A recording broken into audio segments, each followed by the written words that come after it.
Apa nih yang disampaikan sama jin yang ngaku-ngaku wali Allah itu? Dibilang ambil air 7 sumur. Nah itu mulai aneh tuh. Pas saya juga di situ kan nggak sadar ya. Cuman pas saya udah sadar, udah mulai aneh. Nyuruhnya juga harusnya kalau misalkan nih lu banyak sholawat tuh, lu banyak yang istighfar atau apa gitu kan.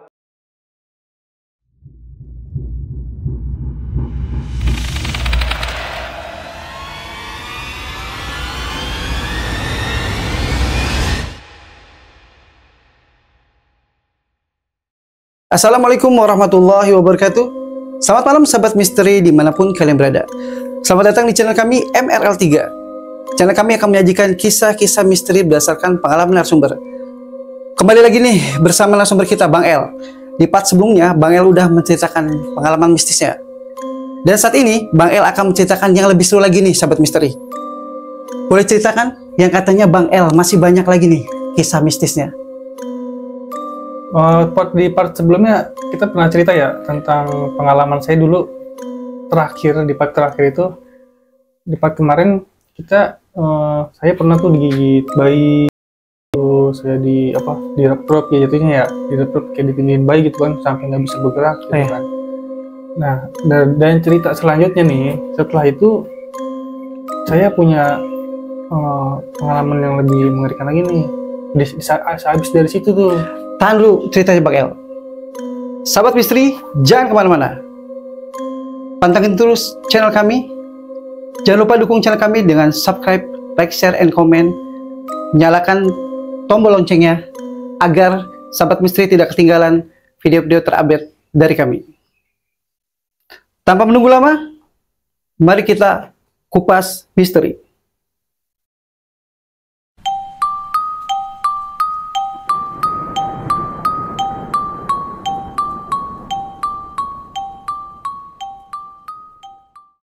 Dilanjut Bang El. Ya, setelah itu habis direp-rep nih sama si bayinya. Sama si bayi saya nggak bisa bergerak nih. Di dalam kamar, dalam ruangan tuh saya nggak bisa bergerak.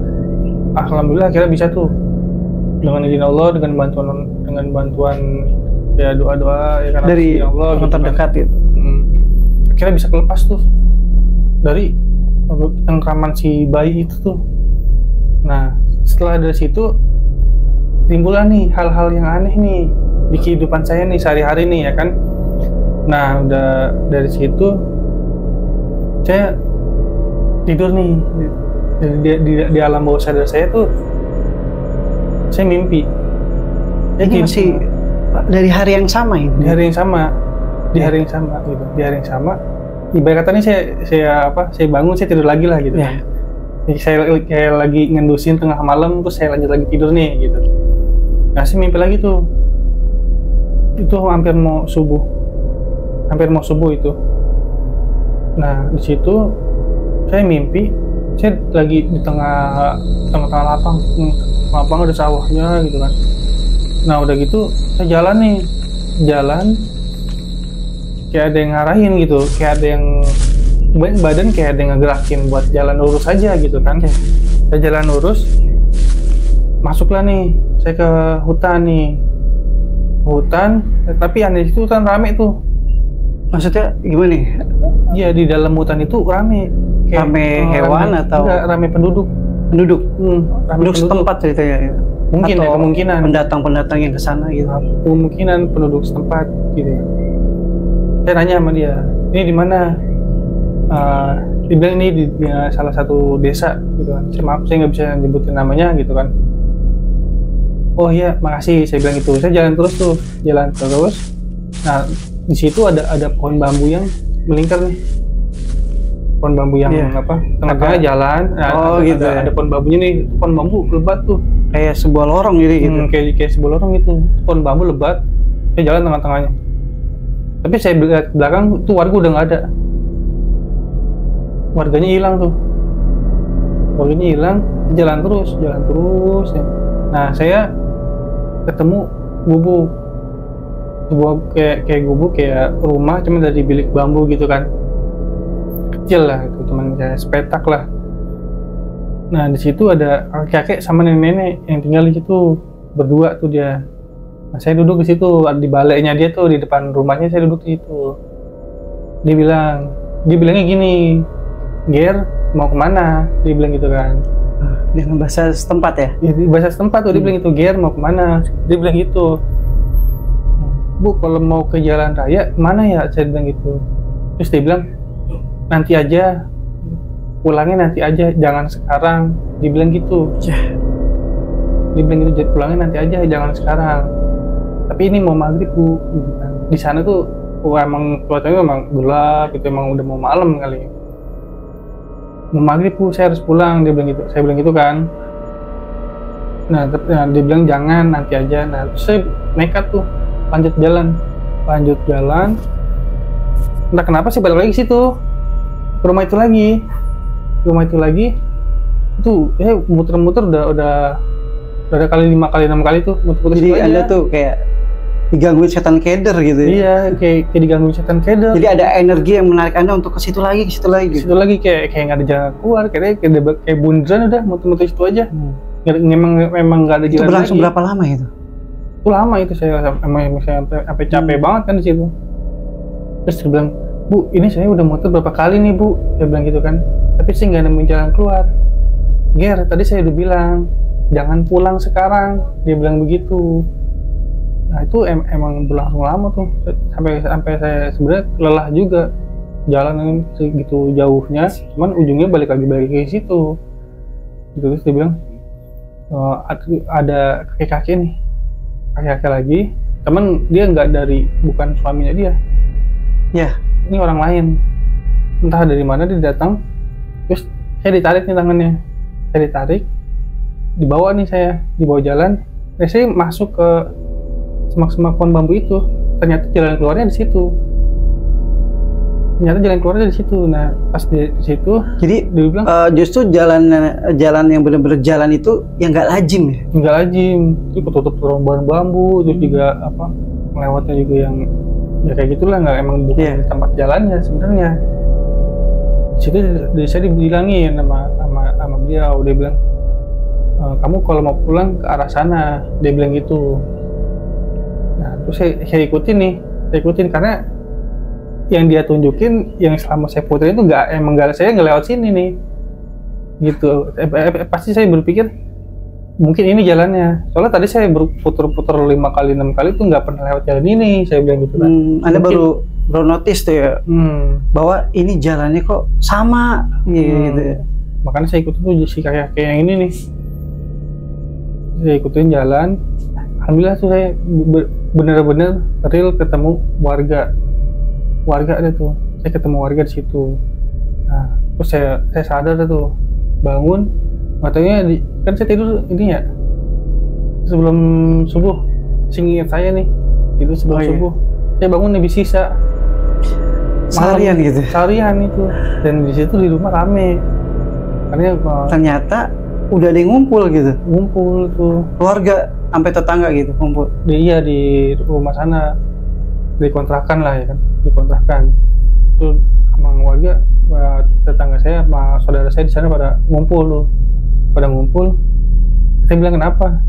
Dia bilang gitu kan, kenapa? Iya. Pasti. Ini tadi abang dibangunin nggak bangun. Iya. Dia pasti nggak pernah bangun gitu. Cuman napas masih ada, udah ada mantri di situ kan yang periksain saya gitu. Heboh ternyata kenapa gitu kan. Ternyata saya dimuter-muter situ tuh, di alam bawah sadar saya, di mimpi gitu. Dibawa puter-puter situ. Nah, dari situ saya ketemu orang nih di masjid. Lagi sholat asar, saya lagi kerja gitu kan. Saya lagi kerja, sholat asar di masjid, terus ada yang bilang nih kayak Bang, abang portalnya udah kebuka nih, tulang apa namanya yang di belakang nih, tulang belakangnya gitu ya. Tulang belakangnya udah kebuka nih, dia bilang tulang, gitu. Ada juga yang tulang rusuknya gitu geser atau renggang gitu. Itu maksudnya apa? Saya bilang gitu kan, abang bakalan sering-sering ada gangguan jin atau sering gampang dimasukin oleh. Jadi berkaitan sama metafisik gitu. Gampang dimasukin sama hal-hal gaib gitu. Dia bilang gitu. saya nggak percaya gitu. Masa iya sih. Nah dari situ saya berguru lagi nih, saya berguru. Nah di salah satu tempat saya jadi mediator nih di situ. Jadi ini Anda jadi mediumisasi gitu, jadi Anda sebagai mediator gitu. Iya, saya jadi mediator di situ.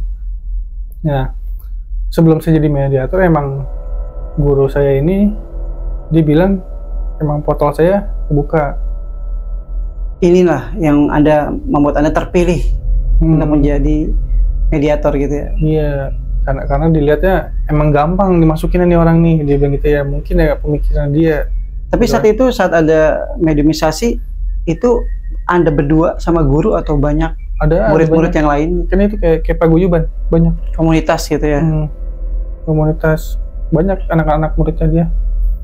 Kegiatan apa nih yang ada di situ? Yang biasa. Anda selama Anda ikut?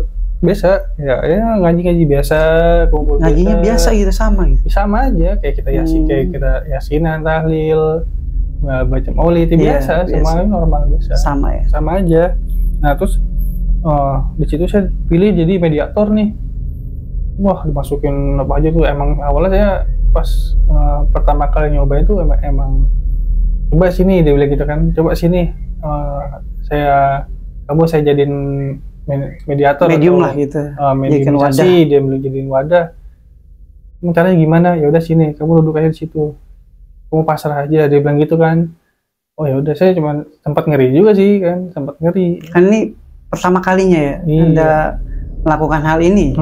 Apanya jadi mediumisasi tuh pertama kalinya nih saya nih.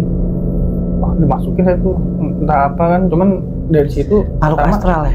Pertama yang saya rasain tuh berat. Iya, biasanya sih bagian pundak itu berat ya.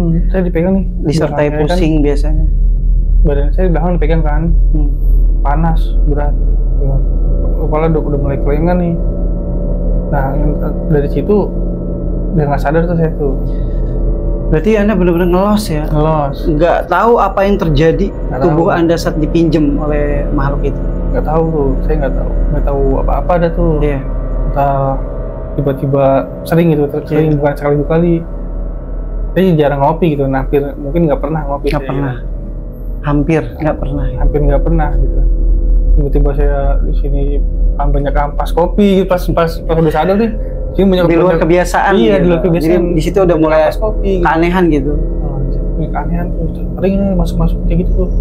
Nah, dari situ ternyata ada yang di luar komunitas ya, di luar paguyuban itu ada yang bilang jangan pernah ngelakuin hal-hal yang seperti itu. Kenapa? Karena si jin ini nih, menurut dia nih ya, menurut si orang lain ini naruh penyakit atau naruh sesuatu di badan kita nih, pastinya nih jejak gitu, ninggalin jejak nih, dia bilang gitu kan. Entah itu penyakit, entah itu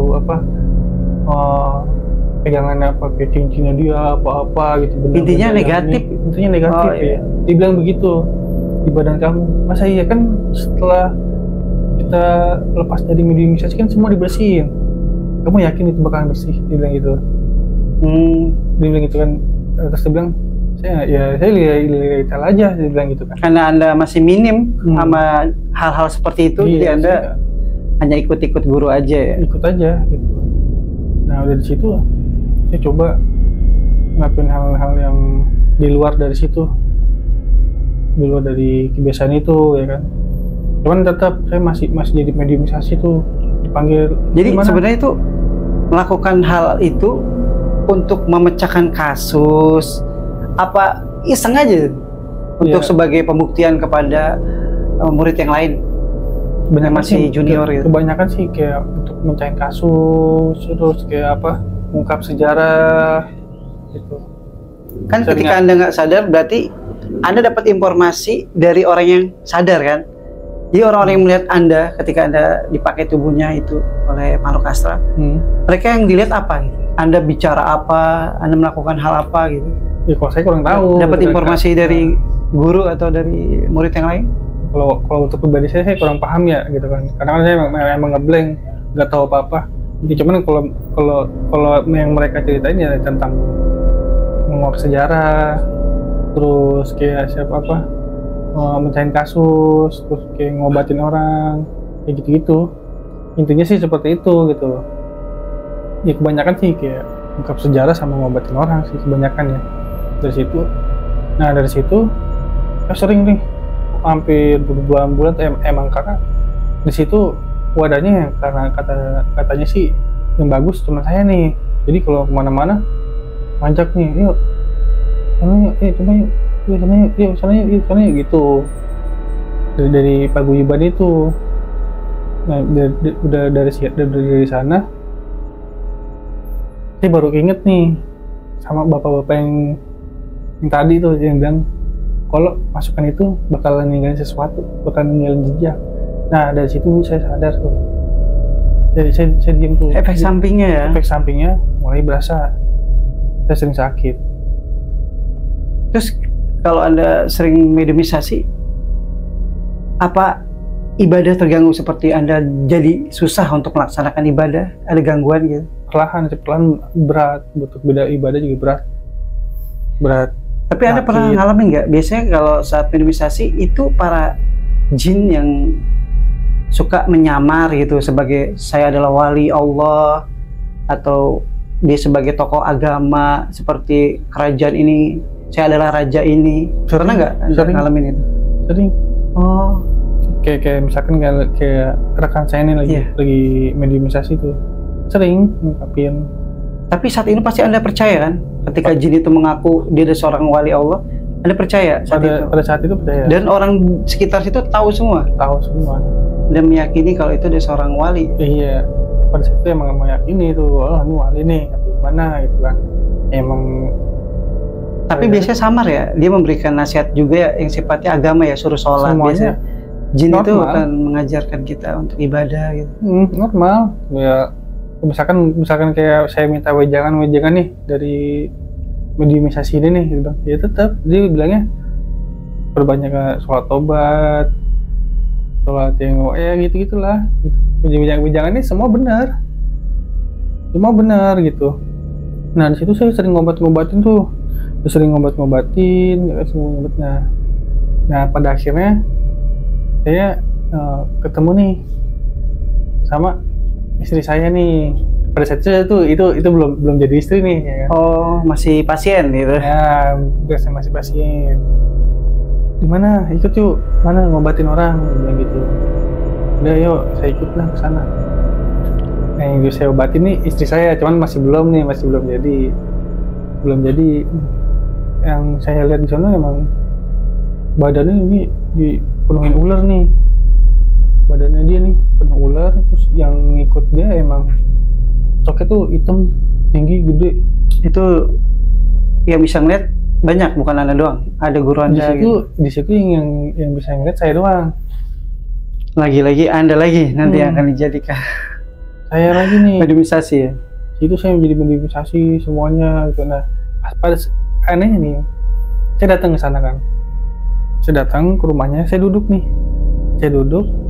ini guru saya, rekan saya nih. Tapi si orang ini kita belum pernah ketemu nih, belum pernah kenal. Iya. Tapi tiba-tiba dia kesel sama saya. Kesel. Kenapa tuh? Nggak tahu, saya juga nggak tahu. Kesel, ngambil apa? Masuklah ke mulut saya. Tisu semua dilemparnya saya. Kesel sama saya juga nggak tahu kenapa. Padahal saya juga baru ketemu, ya kan, baru pertama kali ketemu, belum kenal lah ya kan. Mungkin dia pernah ketemu di bawah alam sadar dia gitu. Mungkin. Ya, jadi relate ya ketika ketemu Anda seperti nyata ya, seolah-olah ya. Dari situ ngobatin nih, emang sempet saya ngobatin, masuknya yang siluman sih dia jatuhnya. Siluman ya, karena separuhnya manusia, separuh lagi hewan gitu. Separuh lagi hewan. Dibentuknya siluman pasti. Oh, siluman ular lah. Badannya tuh kayak segini. Manusia, sisanya hewan. Nah, pada saat itu emang berapa lama saya ngobatin dia. Emang dia selama itu ternyata, ini pas cerita pas sudah sadarnya ya, selama 7 hari itu ternyata dia tuh memang gak sadar. Diobatin, diapain semua, semua dibersihin nih badan-badannya nih ya kan, Dia emang pada saat itu selama 7 hari itu dia nggak tahu apa yang dilakuin selama 7 hari itu dia nggak tahu gitu. Jadi dia tuh nggak sadar ternyata kita datang, kita ngobatin dia sampai malam gitu kan, besok pagi nanyain kabar. Itu bukan dia nggak sadar itu. Dia nggak sadar. Nah udah gitu akhirnya lagi-lagi saya jadi mediumisasi nih yang katanya nyari wejangan dari wali Allah. Apa nih yang disampaikan sama jin yang ngaku-ngaku wali Allah itu? Dibilang ambil air 7 sumur. Nah itu mulai aneh tuh. Pas saya juga di situ kan nggak sadar kan. Cuman pas saya udah sadar, udah mulai aneh. Nyuruhnya juga harusnya kalau misalkan nih berbanyak sholawat lah, berbanyak yang istighfar atau apa gitu kan. Tapi setahu saya sih kalau mandi 7 sumur sih boleh. Sebagai aromaterapi supaya wangi kan. Dicampur sama kembang gitu. Karena setiap air itu ada kandungan mineralnya kan, banyak kan, beda-beda sumur. Yang nggak boleh itu kalau ada diselipin ritual-ritual yang di luar ajaran Islam gitu. Itu yang nggak boleh. Tujuannya lagi-lagi niatnya juga salah ya. Niatnya buat apa gitu. Benar. Saya udah akhirnya ambil tuh 7 sumur. Lagi-lagi ya alhamdulillah bersih semua. Apanya? Itu jadi si jin-jinnya ini udah mulai longgar nih. Udah mulai jauh nih. Udah berkurang serangannya gitu. Nah dari di ke-8 hari ini udah sadar, udah tahu. Jadi bingung, ini siapa sih? Padahal sih selama 7 hari itu selalu komunikasi, nanyain kabar ini gimana, masih kayak gini, masih komunikasi sering. Tapi dia baru sadar bener-bener. Baru sadar. Itu pas hari ke-7. Iya. Hari ke-8 ya? Hari ke-8. Jadi bisa jadi selama itu dia ngerasa sukmanya keluar gitu. Iya. Jadi abis ritual mandi dengan niat yang salah, tiba-tiba dia sukmanya keluar selama 7 hari gitu. Selama 7 hari. Jadi dia nggak ngerasa berkomunikasi dengan Anda, nggak ngerasa. Baru sadar di hari ke-8. Baru sadar di hari ke-8. Nggak tahu ini siapa sih gitu. Ini siapa? Terus Anda dapat informasi selama 7 hari itu dia di mana sukmanya? Apa dia lagi di penjara, di suatu tempat, atau dikurung? Enggak cerita. Dia nggak cerita sih, cuman dia bilang di dalam mimpi dia kayak mimpi. Di mimpinya itu ada sosok tinggi hitam besar yang lagi tidur. Pas saya udah deket sama dia, itu anehnya kenapa? Itu si jin ini katanya dari dia kecil. Kayak jin nasab gitu ya. Nah, entah kenapa semenjak saya deket sama dia, itu jin bangun, nggak terima gitu. Padahal tuh kalau emang nggak terima, misalkan dia kan katanya dia sering diobatin kan. Kalau emang nggak terima, kenapa nggak dari dulu si jinnya ini bangun? Kenapa tuh katanya ini kayak kata istri saya, kenapa nggak dari dulu bangun?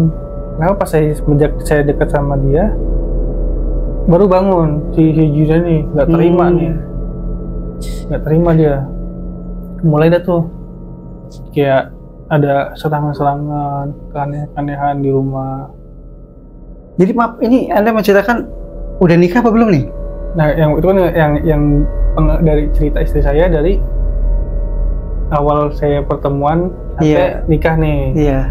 Nah, ini udah mulai mau lanjut ke mau nikah nih saya nih. Oh, menjelang pernikahan. Udah nikah. Udah nikah nih. Udah nikah. Kan yang kemarin nih saya bilang ketemu dia marah-marah. Ketemu siluman badannya itu baru perkenalan tuh. Baru ketemu nih, baru ketemu. Nah, terus dia ke apa? Dia nggak sadar. Itu masih menjelang menikah. Masih calon. Ya. Nah, ini udah nikah nih. Ya. Ini udah nikah. Gangguan apa lagi nih? Nah, sering gangguan. Dia efeknya bagus. Jadi ulahnya sama, dia juga. Jinnya dia juga. Cuma emang dia tuh nggak terima. Efeknya sampai sekarang. Jadi gangguan itu apa nih bentuknya? Teror suara atau mungkin benda-benda itu dilempar atau? Kan emang saya doyan begadang ya orangnya. Itu kalau setiap malam kayak dengar suara apa? Genteng nih. Iya. Kayak kertek. Gitu. Seperti ada suara jatuh apa suara pasir atau suara apa? Kayak pasir di aura-aura gimana sih? Iya. Pasir kerak gitu. Cuman sebenarnya kalau di pepohonan jauh, emang nggak ada sama sekali di situ. Misalnya di sekeliling rumah saya nih, yang nempel sama tembok saya itu nggak ada. Atap udah langsung ke atas langit, jadi nggak ada halangan nih. Jadi kemungkinan kan kayak malam-malam nggak mungkin dong. Ngapain juga gitu kan? Apalagi saya juga sering begadang gitu, emang wilayah saya sepi. Nggak mungkin orang lah gitu. Nggak mungkin orang. Nah, terus juga saya pernah di rumah. Kayak saya baru pulang, saya tinggal berdua kan sama istri saya kan. Nah istri saya bukan pintu. Nah terus sekelibatan kayak kain diseret.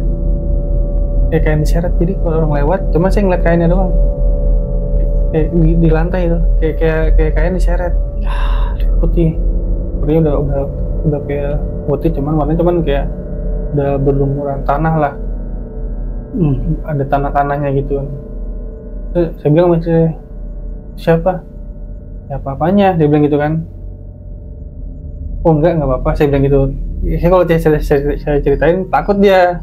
Tapi Anda sama istri Anda notice nggak? Sama-sama ngeliat kejadian itu, merhatiin nggak? Enggak, kalau istri saya lebih intens Anda yang sering lihat. Kalau istri saya, tapi istri saat itu bisa ngeliat nggak? Bisa, kadang-kadang dia bisa ngeliat. Hanya di waktu tertentu aja. Waktu tertentu, makanya kan kadang dia sering cerita hal-hal kayak gitu. Kadang suka saya nggak respon. Saya bukan nggak respon, mengalihkan pembicaraan. Biar dia tuh nggak selalu berpikir di sana terus. Jadi mau ngajarin logic first gitu ya? Iya. Ya, itu logika dulu. Nah udah gitu, kelibatan nih tanah. Bagian itu siapa? Dia bilang gitu kan. Siapa apanya? Oh nggak usah maksudnya. Dia bilang gitu. Saya tahu. Ini emang ini ada nih di sini. Gitu kan. Nah udah gitu, pas saya mau udah masukin kendaraan saya nih ke dalam rumah, saya bersihin kasur lah. Bersihin kasur. Ini gagang sapu lidi, sapu yang buat bersihin. Saya taruh di pojok lemari, sudut sebelah kiri. Iya. Nah, saya keluar nih, ngerokok, mobil sama istri saya ada. Itu jatuh nih sapu lidi. Iya. Jatuhnya di sudut sebelah kanan. Kok bisa begitu? Sedangkan sudut tembok sudut kiri sama sudut kanan tuh temboknya ya lumayan. Jauh jaraknya ya? Jauh 4 meteran. Nggak mungkin lompat. Itu mungkin ada lubang dimensi ya kali, bisa tembus ke sana gitu. Bisa jadi. Ada kantong Doraemon gitu. Nah udah gitu, istri saya sempat cerita dia pernah dimandiin di mimpinya ya, dimandiin kembang. Ini dimandiin lagi nih? Iya, di mimpinya cuman. Oh, di dalam mimpi. Beda ya, nggak real ya? Beda, nggak real. Di mimpinya dimandiin kembang. Dari situ dia udah nggak merespon nih. Dia cerita, nggak lama dia cerita dengar suara kuntilanak nih, jelas banget tuh di samping rumah saya. Jam 1:30 malam. 1:30 ya kurang lebih segitulah, jam 1:30. Ini suara kuntilanak jelas banget, bener. Nah terus istri saya takut, mas itu suara apaan? Ya cuman bisa ya udah ngalihin pembicaraan aja. Padahal itu cekikan nyata gitu, cekikan. Nyata dengar saya jelas gitu. Istri saya juga dengar jelas. Kalau emang jalur rumah saya kan sepi tuh. Kalau udah malam orang lewat aja pasti kedengeran, langkah kakinya tuh pasti kedengeran. Karena mungkin jalur Anda bukan jalan umum ya gitu. Bukan ya, umum. Jadi sudut pojok rumahnya pojok. Udah di pojok. Jadi kalau orang ada kebun berarti mungkin. Ada kebunnya juga gitu kan. Nah, kalau emang orang jalan situ udah pasti kedengeran. Nah dari situ dari banyak gangguan-gangguan tuh, terus sering sakit-sakitan tuh. Apa nih? Kayak misalnya bentuknya biasanya kan pusing, lambung, jantung berdegup kencang gitu biasanya. Saya ingat sama omongan kakek-kakek yang tadi ya. Kalau mediumisasi bakal ninggalin jejak, entah itu penyakit, entah itu barang, entah itu apa gitu kan. Pasti dia ninggalin jejak. Saya ingat tuh itu. Saya mulai sakit-sakitan tuh. Udah mulai terbukti ya ucapannya. Ucapannya udah mulai terbukti. Saya sering sakit-sakitan. Lagi-lagi ibadah susah. Nah dari situ saya sakit lambung, sering kumat gitu ya. Sering kumat, kepala juga pusing gitu kan, berat badan gitu kan. Tapi Anda udah coba ke medis dulu? Udah, pantes Anda langsung berpikiran non medis langsung, karena udah dibuktikan ke medis ya, dibuktikan. Nah udah gitu. Saya sakit ini udah 2 tahunan. Sakit ini memang nggak alhamdulillah sih sekarang udah perubahan ya sekarang untuk saat ini ya. Nah untuk pada saat itu emang gue sakit nggak sembuh ini gitu kan. Pernah sempat berpikir seperti itu tuh, lama banget ya.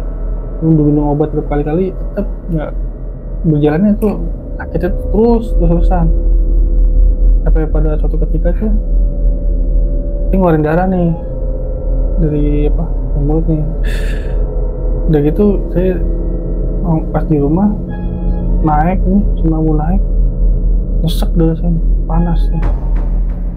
panas. Nah di situ di saat saya seperti itu saya banyak banget ingat pada kumpul tuh, makin terbuka portal lebar. Jadi Anda bisa tahu gitu ada yang datang banyak. Bentuknya kayak pasukan. Iya, kayak pasukan banyak banget. Itu kaitannya dengan diri Anda karena Anda telah belajar ilmu sebelumnya tadi Anda ceritakan. Mungkin dari karena bini ada yang ngirim gitu, sihir gitu. Kalau menurut saya nih ya, itu emang dari saya belajar. Karena kan kalau gangguan dari Anda bisa tahu ya istri, mungkin bisa dihitung 1 atau 3 gitulah paling banyak ya kan. Kalau dari istri nih, iya, Anda bisa tahu ya. Nah, sosoknya seperti apa aja kalau istri. Misalkan saya dari perjalanan saya dari awal belajar sampai pada saat itu banyak kan dari amal ini. Lagi-lagi banyak tuh. Ini gara-gara salah amalan ya. Tidak sesuai ajaran Islam. Ngumpul lah tuh. Saya sampai pegang nih tangan orang tua saya. Pegang tangan ibu saya, saya bilang udah nggak kuat, saya bilang gitu. Rasanya udah mau meninggal lah. Udah ada. Merinding saya didengar ya. Jadi Anda tuh seolah-olah kayak kata perpisahan gitu. Iya. Anda kayak mau diambil sama makhluk itu, mau dibawa ke suatu tempat. Kayak udah tarik lah. Saya bilang udah nggak kuat. Udah nggak bisa ngapa-ngapain lagi. Napas sudah nggak bisa. Udah bergerak juga ada badan udah sakit, udah panas gitu. Dari situ. Tapi Anda masih sadar? Apa kayak orang koma gitu? Sadar, cuman linglung gitu kan. Banyak banget nih apa gitu. Itu kata terakhir dia bilang sama orang tua saya, gue udah gak kuat nih, saya udah gak kuat gitu. Nah di situ dibayangin dokter nanti, dokter minum obat, mulai tenang ya kan, istirahat, besok saya konsultasi. Nah pada saat itu ada nih saudara saya bisa nih ruqyah. Nah dari situ saya mulai dikasih berobat itu, berobat, dibuang-buangin ya, sekaligus juga ya dia nasehatin lah, diarahin nih buat di jalan yang benar. Udah yang kayak hal-hal yang seperti itu tinggalin aja kayak gitu ya. Lebih baik telat ya daripada nggak sama sekali ya. Telat daripada nggak sama sekali gitu kan. Saya di bersihnya nih semua, dibuang-buangin barang-barang saya. Kan saya juga punya tongkat, batu cincin. Itu manfaatnya apa tuh ketika Anda punya tongkat? Pada saat itu buat pengobatan. Jadi dengan cara ditempelin gitu atau gimana? ditempelin. Saya kan pernah ngobatin pakai tongkat nih, jarak segini. Bereaksi itu pasiennya. Bereaksi, sakit deh. Baru ngerasa kesakitan. Bisa medis juga. Bisa. Bisa. Lagi-lagi bantuan jin tentunya ya. Bantuan jin gitu. Nah, udah situ di ruqyahnya itu juga butuh proses. Iya, emang biasanya begitu ya, proses. Butuh perjuangan gitu kan. Dalam berarti bentuk perjuangan ini, karena kan makhluk yang udah sama kita kan bakalan menolak nih. Kayak ganggu, kayak dibisikin kayak gitu. Jangan ngapain sih? Jangan kayak gitu. Jadi karena kuat ya, membuat Anda tuh supaya bergantung sama ilmu tadi gitu ya. Karena dianggap ilmunya bermanfaat gitu. Bermanfaat masyarakat iya. Kayak dibuat flashback, lu nggak ingat lu bisa kayak gini nih, ya kan? Lu nggak ingat, lu bisa ngobatin. Lagi-lagi godaan itu hadir ya. Iya, ada aja pikiran gitu. Tapi Anda udah punya tekad kuat ya untuk membuang ilmu-ilmu hitam itu ya. Karena prinsipnya sekarang udah jalanin, udah lurus aja, yang benar aja, sholat 5 waktu, ngaji, udah selesai. Tapi tentunya ruqyahnya yang syar'i ya, bukan yang mengandung syirik ya. Syar'i. Kan bisa juga ada yang ruqyah dengan ritual nyembelih ayam atau apa gitu. Enggak, ini murni baca Quran ya. Murni dari Al-Quran, dia ngaji biasa gitu. Tanpa ada ritual lainnya. Tanpa ada ritual yang lainnya, gitu. Nah, dari situ udah tuh proses semua dibuang-buangin. Nah, terakhir apa ini? Ini yang sampai sekarang yang belum bisa hilang.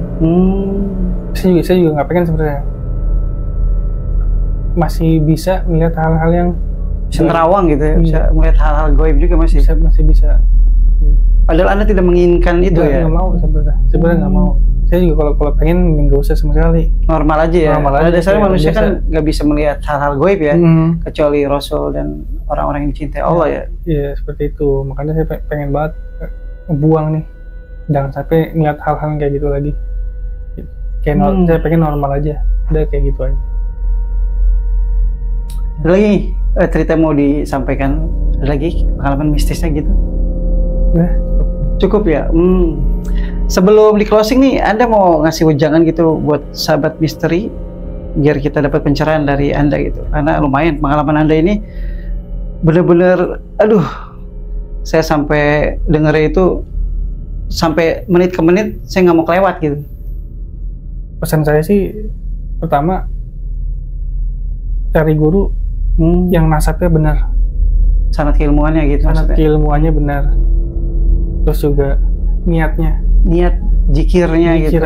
Meskipun kita jikirannya benar, kalau niatnya salah, tujuannya dan yang penting sesuai sama tuntunan Rasulullah ya.